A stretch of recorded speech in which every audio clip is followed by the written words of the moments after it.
Hello everyone, कैसे हैं आप सब। होप करता हूँ सब ठीक हो।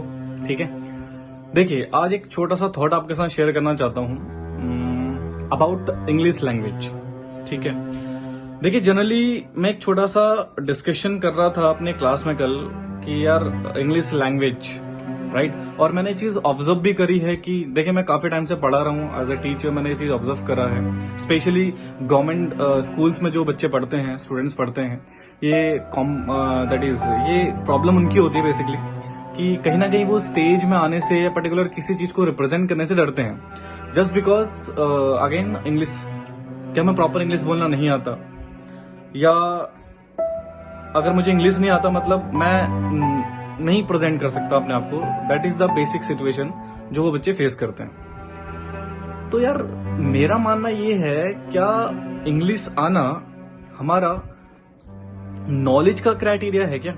कि अगर मैं बहुत अच्छी इंग्लिश बोलता हूँ या कोई वेस्टर्न कपड़े पहनता हूँ, अंग्रेजी बोलता हूँ, तो फिर मैं बड़ा ही नॉलेजेबल और एक हाई कैलिबर प्रोफेशनल पर्सन हूँ? क्या ये कंपल्सन है? हाँ जी, ये जरूरी है क्या कि मतलब अंग्रेजी आना ही चाहिए, या सिर्फ इंग्लिश एक लैंग्वेज है जिससे आप अपनी इंफॉर्मेशन सामने वाले तक पहुंचा सकते हैं? मेरे हिसाब से तो भाई यही है। और दूसरा कि जो बंदा हिंदी बोल रहा है उसको हम इतना डिस्करेज कर देते हैं कि वो अपने आप को सामने प्रेजेंट कर ही नहीं पाता, और फिर वो बहुत कोशिश करता है, ट्यूशन फीस देता है, अंग्रेजी पढ़ता है, अंग्रेजी फीस, आपने देखा होगा इंग्लिश पढ़ाने का बिजनेस ही बन चुका है कई सालों से। ये बहुत बड़ा कोचिंग सेंटर में चलता है सिस्टम कि आपको इंग्लिश नहीं आती और नथिंग, आप कुछ नहीं है, राइट। तो कहीं ना कहीं बड़ा ही इंफीरियर कॉम्प्लेक्स आ जाता है आपके अंदर। तो फिर आपके अंदर फिर वो हेजिटेशंस होती हैं, फिर आप स्टेट फेस करते हो, फिर आप अपने आप को प्रेजेंट नहीं कर पाते, मतलब क्योंकि आपके माइंड में बात होती है कि यार इंग्लिश नहीं आती तो मतलब हमें वर्ल्ड में रिकॉग्निशन नहीं मिलेगी, हम कुछ नहीं कर सकते, वी आर नथिंग। देखिए मैं अपने ओपिनियन बताता हूँ, इंग्लिश एक लैंग्वेज है। देखो मैं किसी लैंग्वेज के अगेंस्ट नहीं हुआ, ठीक है, इंग्लिश इज ए लैंग्वेज, बहुत अच्छी बात है, बहुत अच्छी लैंग्वेज है, नो डाउट। बट इंग्लिश को इतना बढ़ावा दे दिया गया हमारी सोसाइटी में आफ्टर ब्रिटिश रूल, क्योंकि हमारे देश में वेस्टर्न कल्चर का इतना ज्यादा प्रभाव पड़ा, उसका इम्पैक्ट इतना ज्यादा पड़ा कि लोगों को ये लगा कि यार जो वेस्टर्न लोग कर रहे हैं ना, जो अंग्रेज कर रहे हैं वही सही है, वही मॉडर्न है, मॉडर्नाइजेशन है, मतलब वही सब कुछ है, it is correct, it is superior, and जो हम कर रहे हैं वो ट्रेडिशनल है, इन्फीरियर है, राइट, और वो हमें नहीं करना चाहिए। और ये इसी का इफेक्ट पड़ा हमारी हिंदी लैंग्वेज पे भी।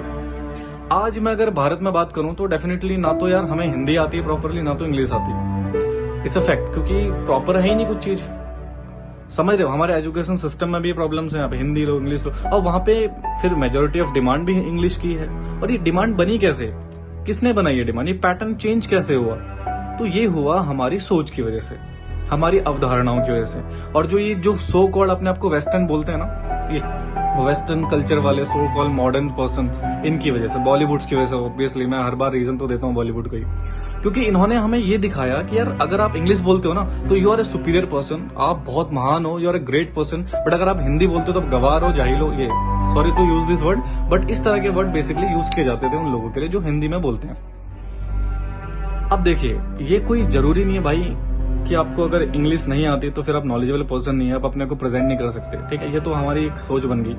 क्योंकि देखिए मैं आपको बात बताता हूँ, अगर कोई अंग्रेज इंग्लिश बोलने की हिंदी बोलने की कोशिश करता है, ठीक है, और वो हिंदी में मतलब बड़ा टूटी फूटी हिंदी बोलता है कि मैं जहां जा रहा था समथिंग, या मैं जाता है, या मैं खाता है, या कुछ भी ऐसी बोलता है, मतलब टूटी फूटी हिंदी बोलता है, उसमें कोई ग्रामर का वो यूज नहीं होता, तो हम इंडियंस उसे बड़ा एनकरेज करते हैं, कहते हैं यार ओ माय गॉड, ये इंग्लिश पर्सन होके, ब्रिटिश पर्सन होके, अंग्रेज होके हमारी लैंग्वेज बोलने की कोशिश कर रहा है, वील अप्रिशिएट, हम उसको बड़ा अप्रिशिएशन देते हैं कि यार yes you are great person man, come on, आप और बोलो, आप सिखाने लगते हो उसको। बट वहीं पर अगर कोई इंडियन पर्सन इंग्लिश बोलता है, टूटी फूटी इंग्लिश बोलता है, या प्रॉपर ग्रामर यूज नहीं करता, तो वहां पर हम बोलते हैं भाई, उसको आप डिस्करेज करने लगते हो, गवार बोलने लगते हो, क्या पता इससे इंग्लिश नहीं आती, क्योंकि इंग्लिश को ही आपने नॉलेज का क्राइटेरिया बनाना है। भाई ऐसा नहीं है, राइट, बहुत सारे ऐसे लोग हैं जिनको बहुत अच्छी नॉलेज है बट वो इंग्लिश नहीं बोल पाते, तो जरूरी नहीं है ना भाई वो इंग्लिश नहीं बोल पाते तो उसका मतलब वो नॉलेजेबल नहीं है, उनकी रिकॉग्निशन नहीं होनी चाहिए, ऐसा बिल्कुल नहीं है, ठीक है। तो ये सोच हमें बदलनी पड़ेगी, so as well me also,